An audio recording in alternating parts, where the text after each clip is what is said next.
नमस्कार, आप देख रहे हैं प्रदेश का नंबर 1 और सबसे भरोसेमंद news channel India news Haryana में आपका स्वागत है और मैं हूं आपके साथ में ऋतु तोमर। आप देख रहे हैं हमारी खास पेशकश झरोखा। सीएम मनोहर लाल प्रदेश के चहुमुखी विकास के लिए हमेशा तत्पर रहते हैं। प्रदेश सरकार की तरफ से चलाई जा रही योजनाओं के बारे में हम आपको बताने जा रहे हैं। बने रहिए हमारे साथ।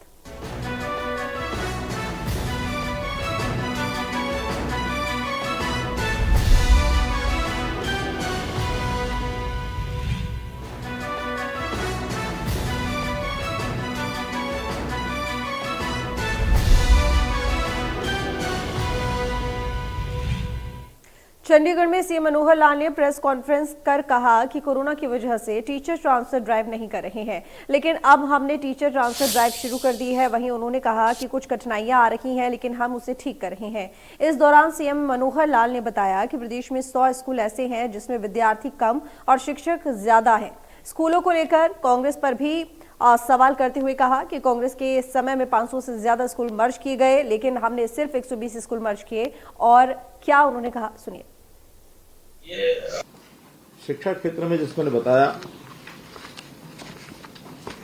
लंबा इतिहास अगर मैं करूं तो पिछले 17-18 साल में 2004 के बाद स्कूलों की संख्या ये कम ज्यादा होती रही है और कम ज्यादा होने का कारण भी डिमांड जो है वो ज्यादा उसका एक फैक्टर रहा है। डिमांड के साथ साथ वहां की बच्चों की संख्या और वहां की कितनी आवश्यकता है, इस पर शायद पहले कभी ध्यान नहीं किया गया और उस डिमांड में number of teachers, number of students के हिसाब से, या एक जो बड़ा विषय पिछले सालों से चलता रहा जिसको बहुत ध्यान नहीं दिया गया कि एक भवन में 4 प्रकार के अलग अलग स्कूलों को 4 स्कूलों की मान्यता दे दी।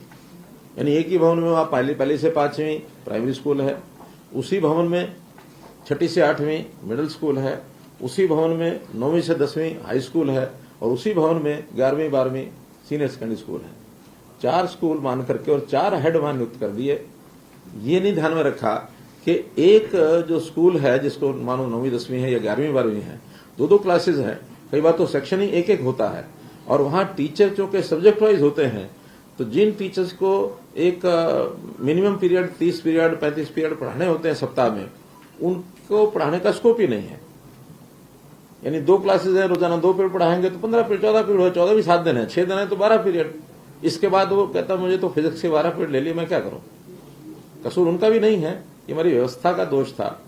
अब हमने ऐसे स्कूलों का एक भवन में वो जो जितने भी उसके विंग हैं उन सबको एक स्कूल मानेंगे।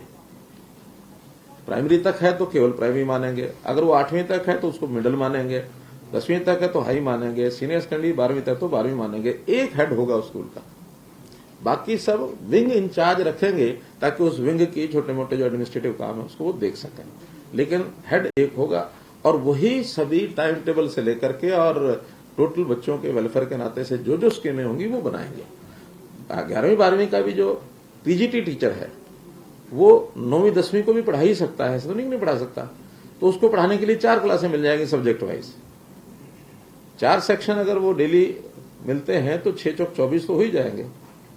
और भी इसकी अतिरिक्त विषय भी एक अध्यापक कई बार एक विषय के बाद दूसरे विषय के भी उसको पहले ही पूछा जाता है, आपका सेकंड सब्जेक्ट कौन सा होगा, तो जो सेकंड सब्जेक्ट है उसको तालमेल बैठा करके और टाइम टेबल में उसको जो मिनिमम पीरियड है आगे एजुकेशन को लोग, हाँ कितने होते हैं पीजीटी, 36 पीरियड होते हैं पीजीटी टीचर के, तो सप्ताह के 36 पीरियड उसको पढ़ाने को मिल जाए तो एक तरफ तो उसको काम पूरा मिलेगा, दूसरे स्टाफ जो है वो जो बार बार रहता है कि कम है उसकी पूर्ति हो जाएगी, और तीसरा सरकार का खर्च भी हो जाएगा। एक ऐसी स्थिति आपके सामने मैं रख रहा हूं जो मैं भी खुद बड़ा हैरान हूं कि देश भर में पर student per year school class तक 12वीं तक सबसे ज्यादा खर्च हरियाणा का है। फिगर मैं नहीं कोट करूंगा क्योंकि अभी मुझे उसमें जरा और ऑथेंटिसिटी उसमें चाहिए, जरा डिपार्टमेंट से मैंने मांगा है, लेकिन इतना जरूर है कि ये बजट और ये खर्च पर स्टूडेंट हमारा सबसे ज्यादा है, इसलिए इसके कारण से कठिनाइयां भी हैं और उसी कारण से न आवश्यकता होते हुए भी पिछले सालों में, खास करके कांग्रेस के समय में, सीट्स को क्या सैंक्शन कराना, नंबर ऑफ पोस्ट सैंक्शन करा लो। सैंक्शन पोस्ट में और आवश्यकता में बहुत बड़ा गैप है, जिसके कारण से बार बार ये कहते हैं कि इतनी पोस्टें खाली हैं। मानो उदाहरण के लिए हमको आवश्यकता है 80,000 टीचर की और सैंक्शन है 1,26,000। 80,000 तो आज हैं, आवश्यकता 95,000 समथिंग है। तो 25-30,000 तो पोस्ट सैंक्शन ज्यादा है, आवश्यकता कम है। अब ये आलोचना स्वाभाविक होगी, तो इसलिए हर साल रिव्यू करेंगे, रैशनलाइजेशन करेंगे बच्चों की स्ट्रेंथ के हिसाब से, क्योंकि एक जो बच्चों का रेशो, टीचर पीपल रेशो 1:30 ये एक आइडियल है। हमारे यहाँ कभी 1:20 हो जाता है, कभी 1:21 हो जाता है, कभी 24 हो जाता है, 30 तो बहुत दूर की बात है। इसलिए इसको एक रैशनलाइजेशन करके और इस काम को हम करने वाले हैं। इसमें एक विषय है ट्रांसफर ड्राइव।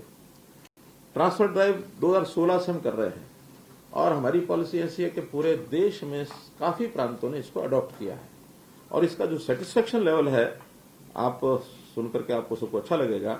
16 में 87%, 17 में 90% और 17 में फिर जो टीजीटी के जो और इनके ट्रांसफर हुए प्रिंसिपल्स के, वो 98% सेटिस्फेक्शन है। 19 में 18 में नहीं हुए ट्रांसफर, 19 में जो प्रिंसिपल्स, हेडमास्टर टीजीटी के, ये 94% सेटिस्फेक्शन है। 19 में फिर ESHM एलिमेंट्री स्कूल हेडमास्टर और टीजीटी 4 वर्षों में 16, 17, 18 में हुए नहीं और 19 89,000 टीचर्स के ट्रांसफर हुए हैं और ओवरऑल लगभग 93-94% सेटिस्फेक्शन रेट ये रहा है। 20 और 21 में हम लोग ऑनलाइन ट्रांसफर कोविड के कारण से नहीं कर सके, क्लासेस भी डिस्टर्ब हो गई थी, ऑनलाइन कक्षा लग गई थी, सब लोग अपने घर से पढ़ रहे थे, यानी घर में ही पढ़ रहे थे बच्चे, घरों से टीचर पढ़ा रहे थे, इसलिए 2 साल वो नहीं हो पाया। अब इस वर्ष वो टीचर ट्रांसफर का सिलसिला सारा शुरू किया है। इसमें क्योंकि 2 साल हुआ नहीं, तीसरे साल हो रहा है, तो इसमें कई कठिनाइयां डाटा एंट्री की भी आ रही हैं, कहीं कहीं पोर्टल में भी कुछ गड़बड़ हो रही है। वो सब ठीक, तकनीकी खामियां जो हैं ये ट्रांसफर ड्राइव की, सब ठीक करने के बाद जब सबका डाटा जो उनको लोड करना है वो लोड हो जाएगा, उसके बाद ही ये ट्रांसफर हम करेंगे। उसके लिए हमने 2 बार शायद टाइम भी बढ़ाया है। अभी कब तक का टाइम है? आज सुबह 10 बजे तक का आज का था। तो हमको ये लगता है कि वो सारा डाटा ठीक भर गया होगा। फिर भी अगर कुछ शिकायतें आएंगी तो डिपार्टमेंट को 1 दिन के लिए बढ़ाना हो तो बेशक बढ़ा दें, लेकिन सेटिस्फेक्शन ये होना चाहिए हमने जो डाटा भरना था, जो उसकी इच्छा है।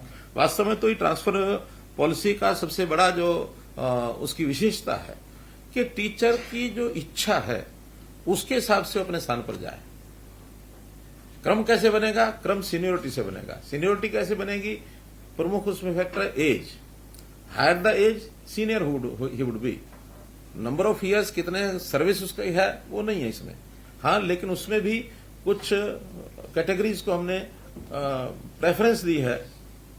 महिलाओं को है, महिलाओं में भी फिर आगे विडोज को और ज्यादा दी है, या जो डिजीज जिसको ऐसी है, इनक्योरेबल है, या जो कठिनाई है, तकलीफ है, या दिव्यांग है, ऐसे लोगों को प्रायोरिटी दे करके, और हमने उनको जो रिटायरमेंट के नजदीक जिन लोगों को ज्यादा बेनिफिट मिलता है, ऐसे बेनिफिट उनके नजदीक ले जाने के हमने दिए हैं। इसलिए सब सेटिस्फाइड हैं। हाँ, कुछ लोग जिन्होंने ये धार रखा है ना मानो, तो वो कुछ भी करेंगे, उसका कोई इलाज नहीं है। इसके बाद स्कूलों की संख्या। स्कूलों की संख्या में जैसा मैंने बताया कि बिल्डिंग में 1, 2, 3, 4 कितने ही स्कूल वो एक कागजों पर बना दिए जाते थे, जिसके कारण से सब स्कूलों की संख्या लगभग 14,000, 14,500, बल्कि एक बार तो ये 15,000 भी हो गई थी।